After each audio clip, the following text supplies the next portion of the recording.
فأنا ناصح لإخواني بالصدع بالحق تبيض وجوههم.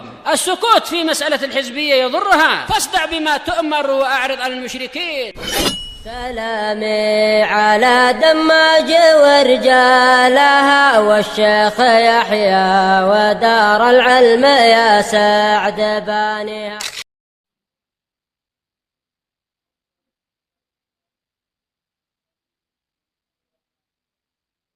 Barakallahu fiik. Bismillahirrahmanirrahim. Alhamdulillah hamdan katsiran thayyiban mubarakan fih. Kama yuhibbu rabbuna wa yardah.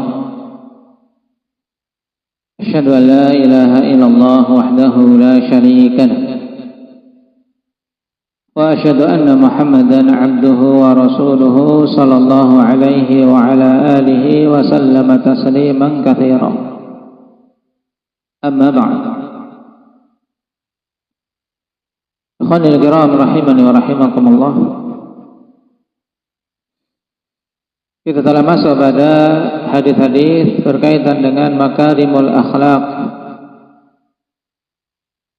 di mana perkara ini merupakan perkara yang sangat penting untuk setiap muslim memberikan perhatian tentangnya, karena memang ini merupakan salah satu inti dari dakwah Nabi sallallahu alaihi wasallam. Rasulullah sallallahu alaihi wasallam diutus untuk menyempurnakan akhlak-akhlak yang mulia, dimulai dari tauhid, kemudian ittiba' terhadap Rasul yang diutus, kemudian berakhlak yang mulia dengan sesama hamba. Dan pada hadis yang terakhir kita ambil, yaitu hadis yang ke-73, sangat jelas bagaimana Rasulullah sallallahu alaihi wasallam jadikan kriteria yang menunjukkan muslim yang sejati itu bagaimana. Nabi sallallahu alaihi wasallam berikan bimbingan kepada kita bahwasanya muslim yang sejati itu muslim yang tidak menyakiti yang lain, muslim yang tidak memberikan gangguan kepada yang lain, baik dengan lisan maupun perbuatan. Ini menunjukkan juga apa?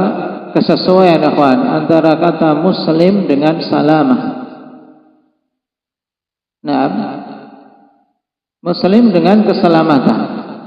Jadi namanya muslim ya dia ketika bermuamalah senantiasa membawa keselamatan bagi yang lainnya, tidak menyakiti, tidak menzalimi. Itu pada dasarnya.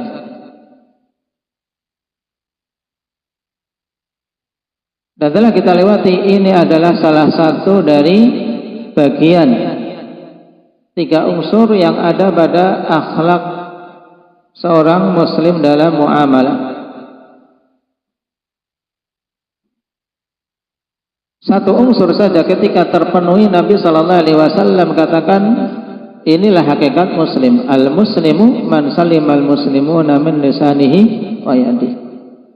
Apalagi kalau sampai terpenuhi 3-tiganya. Apa yang dimaksud 3 perkara ini yang merupakan akhlak pokok dalam muamalah terhadap sesama? Indaka Abdurrahman Kisara.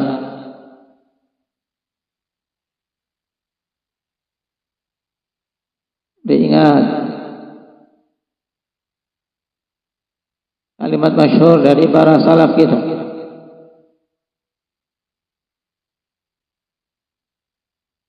Bahasa Arabnya ya akhi.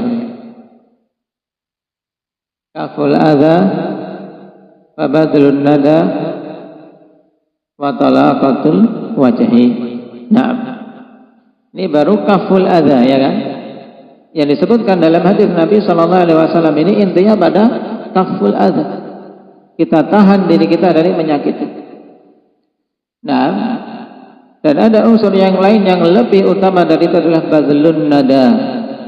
Ini lebih lagi. Seorang mengupayakan kebaikan, memberikan, mencurahkan kebaikan kepada orang lain. Membantu, membimbing, menunjukkan dan seterusnya. Kemudian talaqatul wajhi, wajah yang bagus, ceria, berseri-seri ketika bertemu bertatap muka dengan saudaranya. Baik, sekarang kita masuk pada bab berikutnya. Babun fil haya. Bab terkait sifat malu. Yang sifat malu ini, ikhwani fillah, juga merupakan salah satu sifat yang sangat penting dan harus ada pada seorang muslim mukmin. Bahkan tidak tergambar adanya keimanan pada seseorang tanpa ada sifat malu.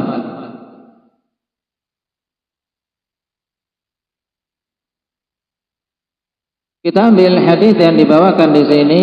Qala al-mu'allif wafaqahullahu taala bil hadis raqam 74, nomor 74. An Abdullah bin Umar radhiyallahu anhuma anna an-nabiy sallallahu alaihi wasallam qala al-haya'u minal iman. Rawahu al-Bukhari wa Muslim. Hadis sangat pendek, tapi dalam mewujudkan akhwan ini butuh apa?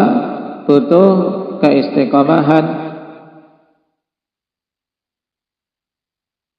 Dari Abdullah bin Umar radhiyallahu anhuma bahwasanya Nabi sallallahu alaihi wasallam bersabda, al-haya'u minal iman. Sifat malu itu bagian dari keimanan. Hadis dikeluarkan oleh Imam Bukhari dan Muslim.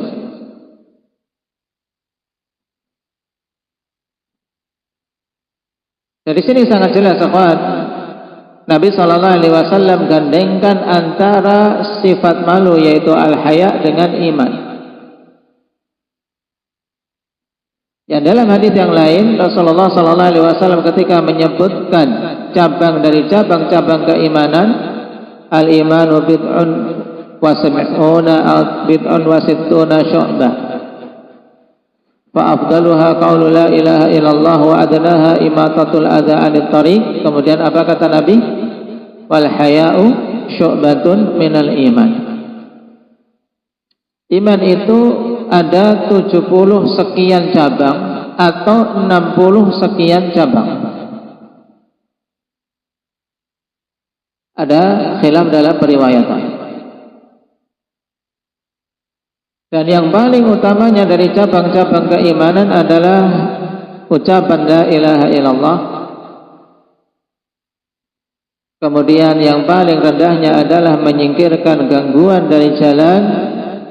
Dan sifat malu itu merupakan salah satu cabang dari cabang keimanan.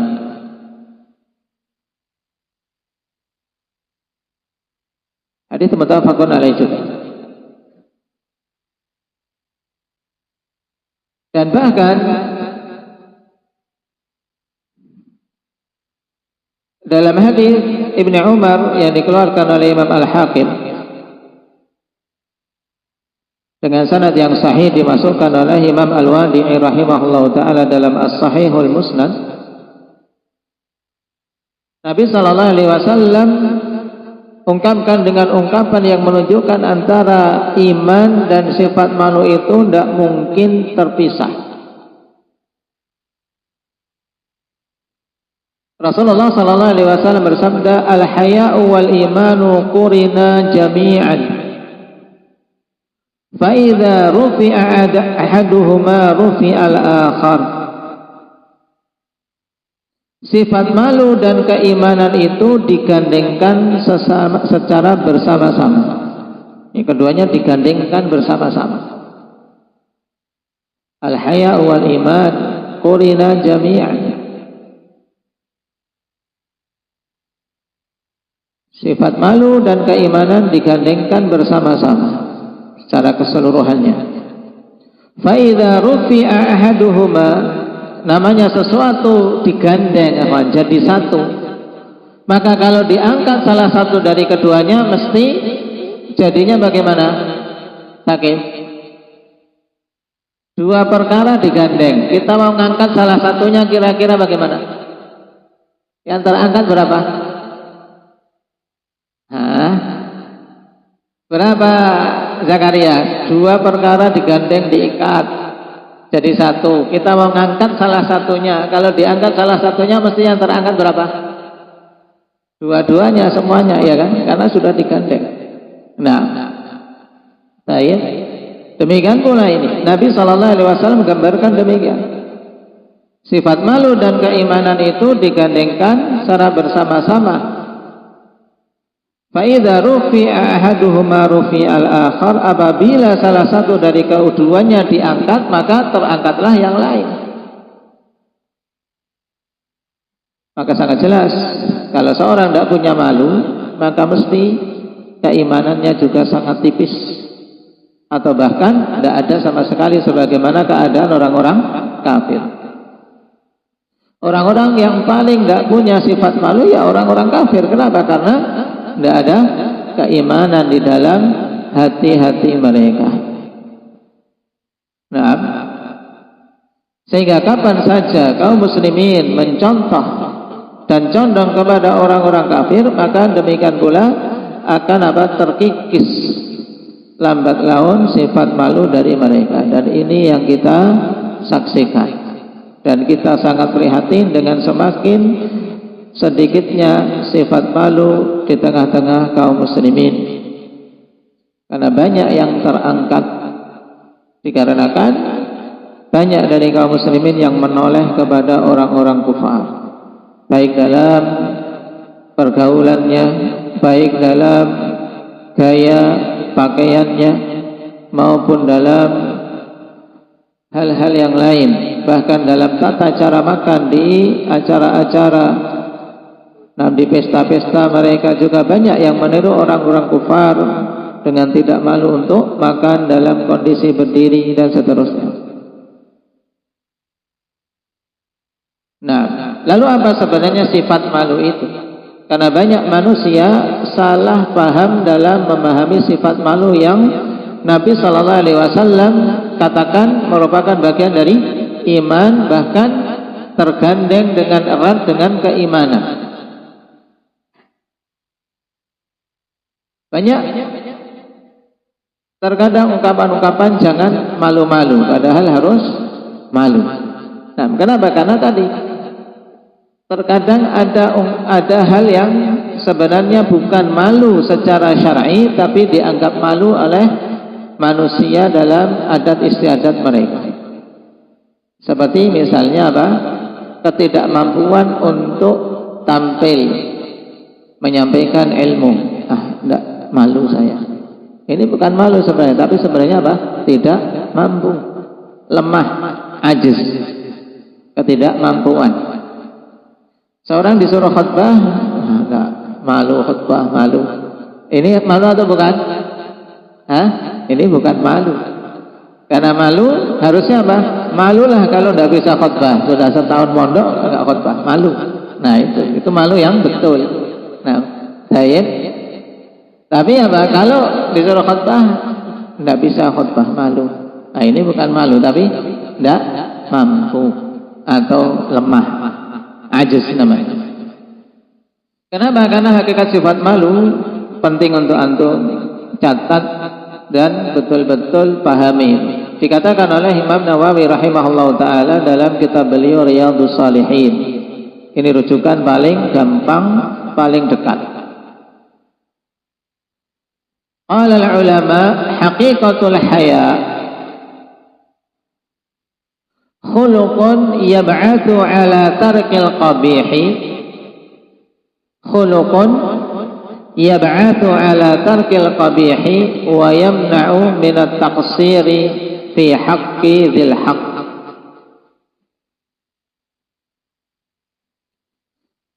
Para ulama mengatakan hakikat malu itu adalah suatu akhlak yang mendorong untuk meninggalkan perkara-perkara yang buruk dan menahan dari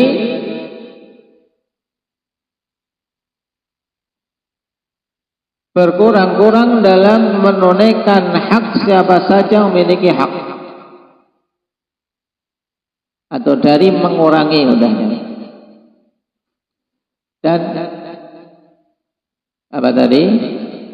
Suatu akhlak yang mendorong untuk meninggalkan perkara-perkara yang buruk dan menahan dari mengurangi dalam menunaikan hak siapa saja yang memiliki hak. Inilah sifat al-haya, sifat malu. Allahumma sayyiban nafi'an. Baik. Jangan mencela hujan. Allahumma sayyiban nafi'an, walaupun tidak kedengaran.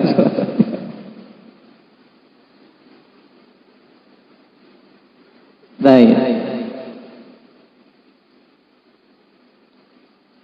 Apa tadi sifat malu jadinya ini? Indah ke Abdurrahman aja. Anda tulis Arabnya? Belajar ini imla. Semoga besok dimudahkan Anda darus imla ini. Harus bisa imla.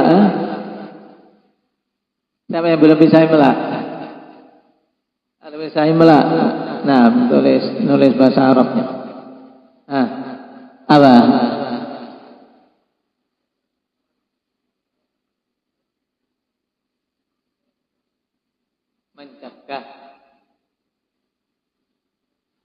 Mencegah dari mengurangi penunaian hak siapa saja yang memiliki hak.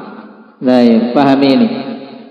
Jadi sifat malu adalah suatu akhlak yang mendorong seseorang untuk meninggalkan perkara-perkara yang buruk dan mencegah dari mengurangi dalam menunaikan hak siapa saja yang memiliki hak.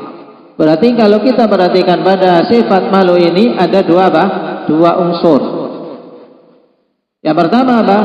Akhlak yang menahan diri dari yang mendorong untuk apa? Meninggalkan keburukan.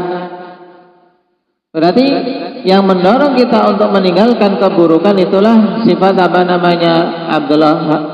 Sifat malu. Ya, sifat malu. Ini baru benar. Antum diajak misalnya ayo nonton dangdut, malulah. Nah, ya tuh. Malu enggak tuh? Malu. Nah, saya diajak hal-hal yang jelek. Nah, malu. Nah, betul, malulah. Dengan kata malu saja sudah cukup. Dan seseorang ketika diingatkan malulah, masa kayak gitu tidak malu. Ini sebenarnya cukup. Karena apa? Kita mengingatkan dengan apa? Dengan sifat malu sama dengan mengingatkan tentang keimanan. Kamu mukmin harusnya malu. Nah, apalagi ditambah seorang penuntut ilmu, masa ikut desak-desakan. Nah, baik misalnya pada acara-acara yang tidak benar. Baik. Dan seterusnya. Tapi ketika dikatakan ayo maju ke depan di majelis ilmu, malulah masa di depan nanti kelihatan. Ini betul enggak? Betul enggak? Zakaria? Enggak betul. Kenapa? Karena maju di majelis ilmu bagus atau jelek? Bagus. Jadi enggak malu namanya. Tapi seorang yang tidak berani maju namanya apa? Tidak mampu atau lemah. Ini bagian pertama. Kemudian bagian kedua, sifat malu ini tadi dikatakan wa yamna'u minat taksiri fi haqqi dzil haqq, yaitu suatu sifat yang mencegah seseorang dari apa? dari mengurangi dalam menunaikan hak siapa saja yang memiliki hak. Ini sifat malu. Contoh akhwan, nah seorang memiliki ibu dan orang tua, memiliki ibu dan ayah, masih memiliki kedua orang tua. Nah, malu kalau dia masih hidup kok tidak berbakti kepada orang tuanya. Nah, setelah meninggal juga malu. Jadi anak kok tidak mendoakan orang tua yang sudah meninggal. Ini malu. Ini benar. Dikatakan harus malu kalau abang tidak mendoakan orang tuanya. Nah, demikian pula sebagai seorang suami diingatkan malu kalau abang seorang suami tidak memberikan nafkah kepada istrinya, dibiarkan istrinya, nah misalnya tidak memiliki pakaian, nah atau bahkan mengemis di jalanan. Malu sebagai seorang suami harus malu sampai istrinya keluar rumah untuk mencari nafkah di pinggir-pinggir jalan, mengemis misalnya, dan seterusnya.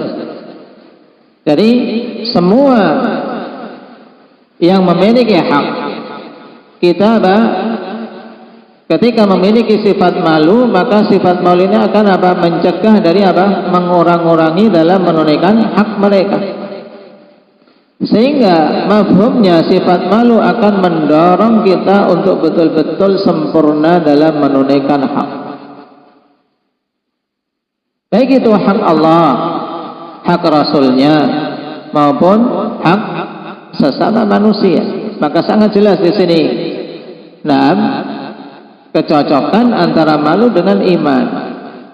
Makanya tidak ada sedikit pun sifat malu yang buruk. Ya, tidak ada sedikit pun sifat malu yang buruk. Nah,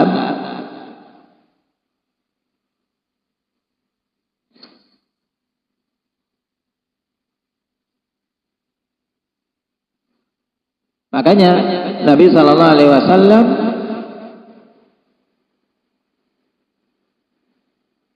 berikan penegasan tentang hubungan antara sifat malu dan iman dengan kalimat yang sangat gamblang tadi. Bukan hanya al-haya'u minal iman, tapi bahkan al-haya'u wal iman qurina jami'an. Baik. Dan pada hadis Abi Hurairah yang dikeluarkan oleh Imam Tirmidzi dengan sanad yang hasan, Nabi sallallahu alaihi wasallam mengatakan, al-haya'u minal iman wal imanu fil jannah wal bada'u minal jafa wal jafa'u finnar. Ini juga penegasan. Sifat malu itu bagian dari keimanan dan keimanan itu di surga. Ini menunjukkan bahwasanya sifat malu akan mengantarkan seseorang ke dalam surga Allah Subhanahu wa taala.